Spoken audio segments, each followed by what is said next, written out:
staff of the Chinese embassy in Tanzania, representatives of Chinese companies and communities, and Tanzanian government officials on Tuesday honored the Chinese people who died during the construction of the Tazara Railway in the 1970s.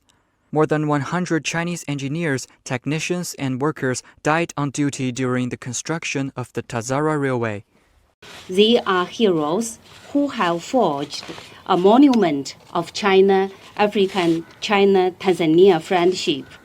Chinese and African people will always remember them as they remember Tazara.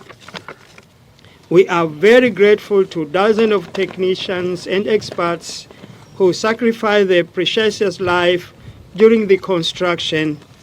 The people of the United Republic of Tanzania will never forget their contribution in economic development of this region.